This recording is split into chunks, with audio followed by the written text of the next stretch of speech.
Hi friends, இன்னைக்கு நம்ம சேனல்ல என்ன பார்க்க போறோம் அப்படினா ஒரு தக்காளி சட்னி எப்படி ஈஸியா பண்ணலாம் அப்படி சொல்லிட்டு பார்க்கலாம். Friends, என்னோட வீடியோ உங்களுக்கு பிடிச்சிருந்தா ஒரு லைக் கொடுத்துட்டு வாட்ச் பண்ணுங்க. இந்த சட்னி வந்து தோசை, இட்லி, சப்பாத்தி எல்லாத்துக்குமே சைடு டிஷ்ஷா வச்சு சாப்பிடுறதுக்கு நல்ல டேஸ்டா இருக்கும். இப்போ எப்படி பண்ணலாம் அப்படி சொல்லிட்டு பார்க்கலாம். அதுக்கு ஸ்டவ் ஆன் பண்ணி கடாய் வச்சுக்கோங்க. 3 ஸ்பூன் அளவுக்கு நல்லெண்ணெய் சேர்த்துக்கோங்க. நல்லெண்ணெய் சேர்த்து பண்ணும்போது சட்னி நல்ல டேஸ்டா இருக்கும். 4 பூண்டு பல் சேர்த்துக்கோங்க. ஒரு 5 சின்ன வெங்காயம் சேர்த்துக்கோங்க. 6 காஞ்ச மிளகாய் சேர்த்துக்கோங்க. சேர்த்துட்டு ஒரு நிமிஷம் நல்லா வதக்கிக்கோங்க.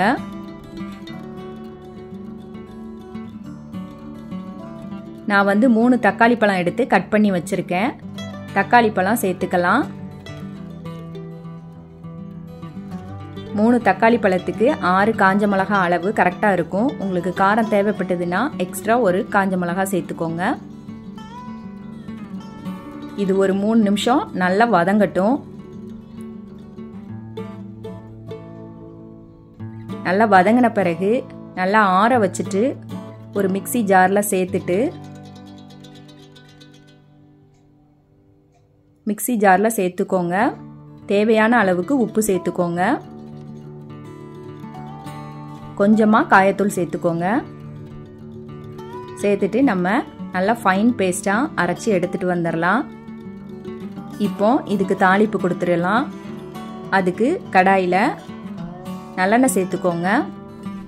நான் இன்னைக்கு 3 ஸ்பூன் அளவுக்கு நல்லெண்ணெய் சேர்த்துருக்கேன்.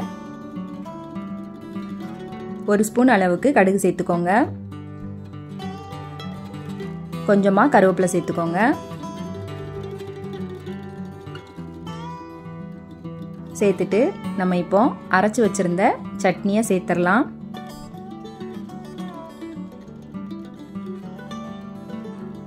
சேர்த்துட்டு ஒரு நிமிஷம் கொதிக்கட்டும்.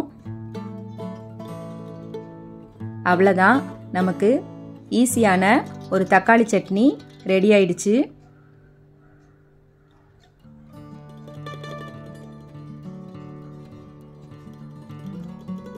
நம்ம இது வந்து நான் இன்னைக்கு தோசைக்கு சைட் டிஷ்ஷா பண்ணியிருக்கேன்.